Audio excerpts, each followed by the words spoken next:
Alright, here's what we're going to do. We always want to, so we're going to take out the guessing and checking. We're going to look for a GCF. So out of 10, 3, and 4, there is no GCF other than 1. So that's not really going to change anything at all. I want to take care of signs just like we have been. So I'm going to read the second sign, and that tells me the signs are to be opposite. The nice thing about this method is I'm going to use the first sign first, even when there's going to be a difference. I'm going to take a times c. Remember, this is ax squared plus bx plus c. So a times c is 40. I've already taken care of signs, so I don't need to know about that at all. I want to find the factors of a times c that give me b. Again, we're going to be reading the second sign, so the factors of 40 that subtract to give me 3. Subtract to give me 3. That's going to be 8 and then 5.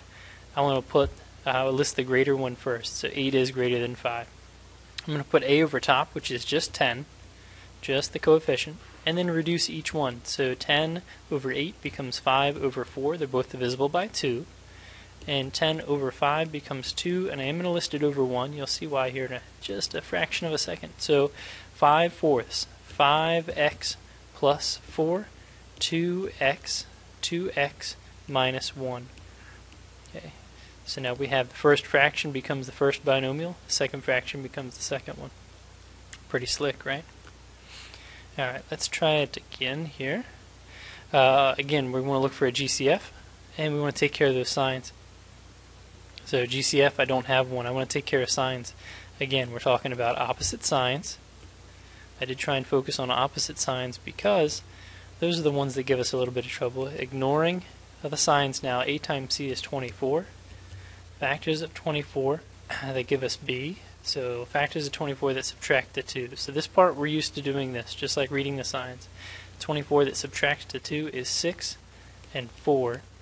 6 times 4 is 24. It also subtracts to 2. A goes over top, which is 8. 4 thirds and 2 over 1. 4x plus 3, 4 thirds, 2x minus 1. Again, I can always check by foiling. Here's my 4x, negative 4x. Here's 6x. That gives me 2x. That's what we wanted. Alright, let me jump ahead here. Let's get something that is addition. Okay, here we go. Addition, so signs. Okay, so plus plus. Again, I should be looking for a greatest common factor. I saw 17 right away, so I didn't mention anything about it. 17 is prime, so that's not going to work your greatest common factor. 6 times 12. Well, that's 72. Factors of 72 that add up to 17. Add up to 17. Now we're doing addition. Well, that's 9 and 8. 9 times 8. That's 17. So 6 goes over top. I have 2 thirds now and 3 fourths. 2 thirds, 2x plus 3, and 3x plus 4. In our notes we do a number of more practice here, but it's all the same thing. So signs are the same.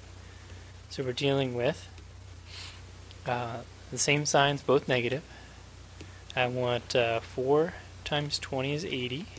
Factors of 80 that add up to 21, and put 4 over top of them. 1/4 and 4/5. 1/4 and 4/5. Alright, so again we have to make sure our factors are okay. So 16 and 5. Yeah, 15 and 6 won't work. That's not going to be it.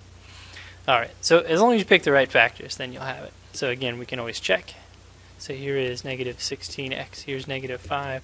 That gives me negative 21, that's what we were after. Very, very good.